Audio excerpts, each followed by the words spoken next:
President Trump showing off why he resonated with millions of young voters with some big moves on crypto and TikTok. The commander-in-chief signing an executive order to establish a strategic Bitcoin reserve of cryptocurrency. Judge is going to explain all that to us by using tokens already owned by the government, estimated to be worth $17 billion. And Trump's crypto czar is promising that it will not cost taxpayers a dime. Earlier, the president spoke at the first ever White House Crypto Summit. Last year, I promised to make America the Bitcoin superpower of the world and the crypto capital of the planet, and we're taking historic action to deliver on that promise. And here's another move that will put a smile on the faces of young voters. President Trump says he will probably extend the TikTok ban deadline if a deal isn't reached in time. It's a sharp contrast to how the left is trying to connect with young people. Protesters singing songs like this during today's anti-Trump science rally in D.C. This little light of mine, I'm gonna let it shine. This is a song for all the good people. Come on. All the good people who are part of this family. All right, Greg, how's that going to resonate with the young whippersnappers out there? Oh, those people. Those hot tunes. I think I saw them in Coachella in like 1850. You know, just a fun fact about that song, and I'm sure Harold knows this, Little Light of Mine originated in black churches in the 1930s. It did. First recording was from a prison in 1934 in Texas. It's a gospel song associated with civil rights, considered an African-American spiritual. But these rejects from Peter, Paul, and Mary added "Science Lights the Way." No. You want cultural appropriation? They were talking about God in that gospel, not about Fauci. Imagine if I started quoting MLK's speech, "I have a dream," and claimed the dream was that a future conservative network called Fox News would reign supreme. I don't think people would like that. As Trump embraces the future, they distort the past. It has nothing to do with age either. Trump's no spring chicken. It's about his engagement to the world, his engagement to the environment. He's connected like a plug in a socket. He understands people's interests and concerns. It's another symptom of how out of step the progs are. They use a song with no visceral connection to the topic at hand, and it goes back to Trump. If you talk to anybody in the media, regardless of age, about crypto, Bitcoin, blockchain, they recoil. It's like, do I have to read about this? You know, it's not just a fear of the unknown, it's a fear of effort.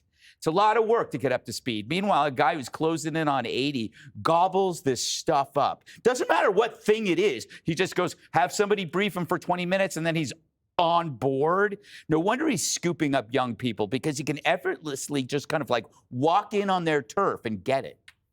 You did a lot of homework. You're like our resident historian on You know why? Because I did that for your mother, who was a delightful woman. She texted before the show and she said, "Don't forget, this is Greg's show." Well, Wow. I told him. She's watching right now. Yeah, I'm full of myself now. Well, and rightly Among so. other things. Rightfully so. In the meantime, Judge Janine has offered to tutor us on the issue of crypto. I don't know where is it? There's a strategic reserve, but is this where the cloud is? I don't know. I get very confused. Yeah, I think it's like the cloud. They say it's a digital Fort Knox. But I think what's interesting about this is you've got Donald Trump bringing crypto from exile, and Donald Trump is now the first crypto president. And this is appealing to young people. Like, you know, my kids are really into this. I don't understand it. I know there's a blockchain for every crypto or something like that. But apparently it is something where it has bipartisan support in Congress. And in the end, I think that, or in the beginning, they ended up taking seized assets from criminal and civil cases and making that part of their Federal Reserve. So whatever it is, I mean, they've got some foundational basis. They've got their Fort Knox. They're going to start to explain it to us. And then when I started researching, I said, why is crypto good for me? And they said, it's good for you because you can diversify. Okay, you can diversify. It hedges against inflation because there's a limited supply, and it has increased liquidity, it trades quickly, and global access because it bypasses traditional banking. So I guess it means if you're in Iran and you can't use a regular bank, you use crypto. It is just something that is, we're going to have to start to understand it, but it's no cost to the taxpayer. So, I mean, as we start getting educated, I think it's going to be a good thing. And Harold, young people are already educated. I mean, they're digging it, and the president gets that this is another place he can connect with them, the next generation. Well, I don't think that's the reason we should be connecting with, just because young people are connecting with you think politically there's an advantage. I remind everybody, in 2019, President Trump lampooned Bitcoin and lampooned other crypto. He's come around 6 years later because he had every right to. It seems that part of the reason he's come around is that it's given him an opportunity to appeal to young voters. Today's announcement, he created two things. He basically directed the Department of Treasury to create a strategic Bitcoin reserve and then a digital asset stockpile. There are a lot of people who believe that we'll be able to take some of this and maybe even pay down our debt. It's unclear to me how we do that, because one of the rules the president also said we would not sell any of this stuff, and you could keep it. It may have a lot of value on one day, it may have not as much value another, may have a few pennies on the dollars several days later.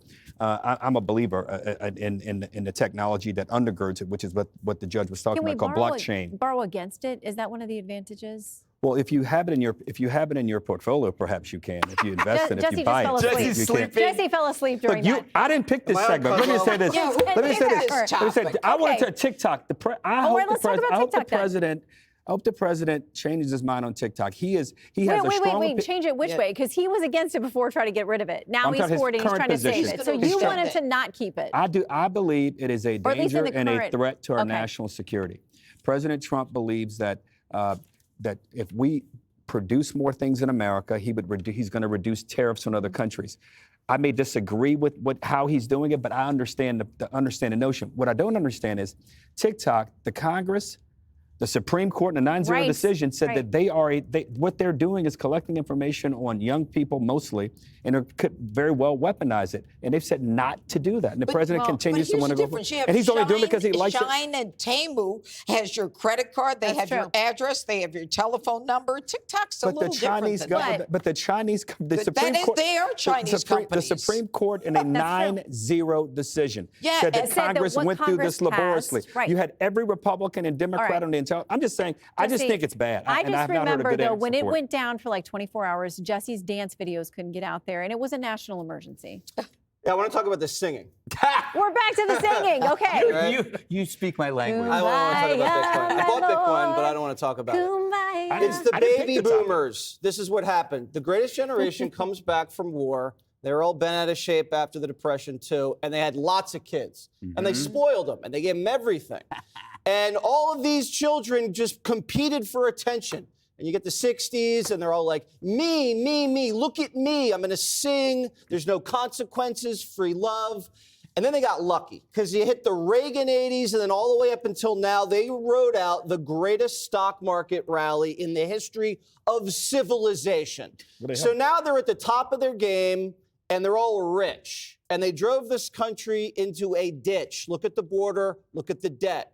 And what they've done is they've turned every program into their own personal piggy bank, because it's theirs. Everything is theirs. USAID, that's my money. Green New Scam, gimme. Even open borders, what did they do? All they did was like buy a place to house the migrants, and they got a $6 billion grant from Joe. This is what's happening. This is the last gasp of the baby boomer generation. They're going to sing, they're going to do a little folk song, but they have not groomed the younger generation. And the younger generation is just as stupid. And this is where the Democratic Party is. You put us in the middle, though, like we're okay. You're good. saying that they're not good. We're good. But Gen X. How old are you?